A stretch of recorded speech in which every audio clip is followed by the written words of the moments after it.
Jadi itu perjalanan, dan kita punya latar belakang hampir sama, kita punya mentor, kita punya guru, kita sama-sama muridnya Pak Sarwo Edi Wibowo, seorang pemimpin yang dulu menjadi idola kita semua. Jadi saya tuh Pak SBY, saya masuk Baret Merah karena saya lihat Pak Sarwo Edi. Idola saya Sarwo Edi Wibowo dulu. Bowonya sama, beliau Wibowo. Saya jadi ada Bowo, aduh. Aku pingin seperti Sarwo Edi ini gitu. Benar itu, saya tidak ngarang. Jadi saya kenal Pak Sarwo. Kemudian beliau juga sahabat orang tua saya. Waktu sama-sama menghadapi masalah-masalah di saat-saat kritis bangsa Indonesia. Dan akhirnya saya, jadi nilai-nilai angkatan 45 itu saya kira tertanam di kita, sangat mendalam saya kira Pak SBY. Ya. Pengabdian, rela berkorban. Jadi yang menonjol dari angkatan 45 adalah rela berkorban. Dan idealisme, kejujuran. Saya kira banyak orang tidak tahu Pak Sarwo Edi itu orang yang sangat prasojo, orang yang mungkin meninggalnya ya nggak punya apa-apa. Maaf Pak SBY, karena saya saksi dan saya kenal dekat. Waktu itu mungkin Mas AHY masih sangat kecil Pak ya. Tapi saya kenal benar Pak Sarwo Edi. Jadi nilai-nilai itulah yang melekat sama kita, sama kami. Jadi ada cerita yang saya dengar ini sesudah saya tinggalkan Magelang. Ceritanya kalau ada 100 taruna yang dihukum di lapangan, pasti satu di antara 100 kadet taruna Prabowo. Kalau ada 30 taruna yang dihukum di lapangan, salah satu dari 30 pasti ada taruna Prabowo. Kalau 10 yang sedang dihukum, satu dari 10 pasti ada Prabowo. Dan kalau kamu lihat satu taruna sedang dihukum, yaitu Prabowo.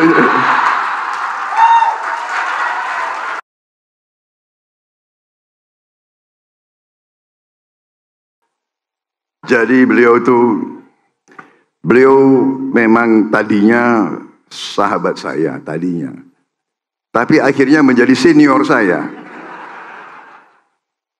Jadi beliau memang bisa dikatakan kadet terbaik, taruna terbaik, ya kan? Jadi dalam sejarah akademi militer, ini Pak SBY saya boleh cerita sedikit ya? Kapan lagi, ya kan?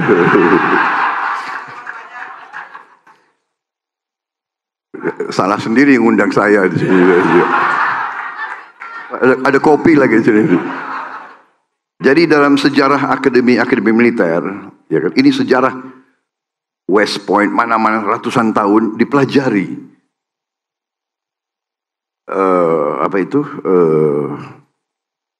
Dipelajari karier waktu taruna bagaimana dan perwira bagaimana. Ternyata yang jadi jenderal, ya, yang jadi jenderal dan jadi pemimpin itu adalah taruna yang terbaik. Dan belum taruna terbaik dan taruna yang nakal.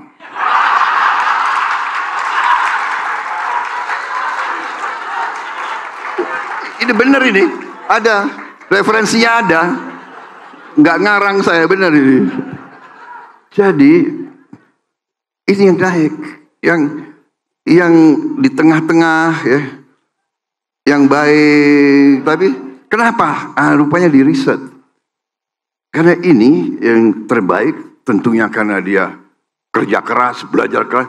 Ini memang nakal. Tapi yang nakal ini penuh inisiatif. Alias akalnya banyak.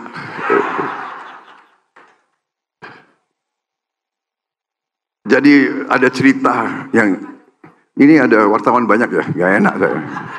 Tapi nggak apa-apalah. Kalau udah capres semua dipelajari, ya kan? Semua dicek. Jadi ada cerita yang saya dengar ini sesudah saya tinggalkan Magelang. Ceritanya kalau ada 100 taruna yang dihukum di lapangan, pasti satu di antara 100 kadet taruna Prabowo. Kalau ada 30 taruna yang dihukum di lapangan, salah satu dari 30 pasti ada taruna Prabowo. Kalau 10 yang sedang dihukum, satu dari 10 pasti ada Prabowo. Dan kalau kamu lihat satu taruna sedang dihukum, yaitu Prabowo.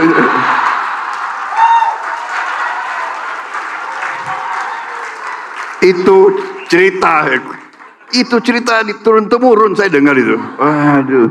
Suatu saat saya dengar cerita itu dan saya kembali ke Magelang. Kumpul semua taruna, semua pelatih, guru, dosen. Dan saya ulangi cerita ini. Saya bilang, oke, itu benar dulu. Tapi sekarang saya kembali sebagai Menteri Pertahanan Republik Indonesia.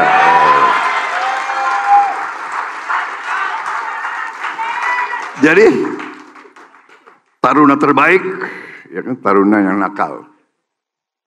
Sekarang kita bekerja sama. Saudara-saudara, jadi Pak SBY ini selalu the best. Dimanapun beliau tuh selalu lulus terbaik, berbuat terbaik dan sebagainya.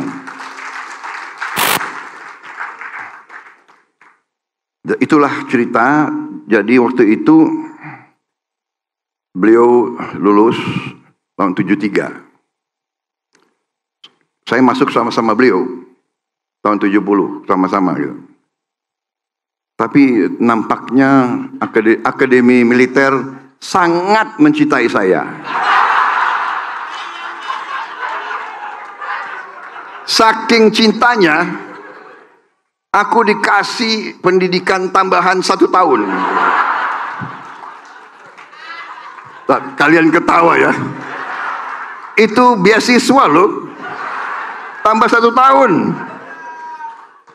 Karena saking sayang sama saya gitu. Jadi itu perjalanan dan kita punya latar belakang hampir sama. Kita punya mentor, kita punya guru, kita sama-sama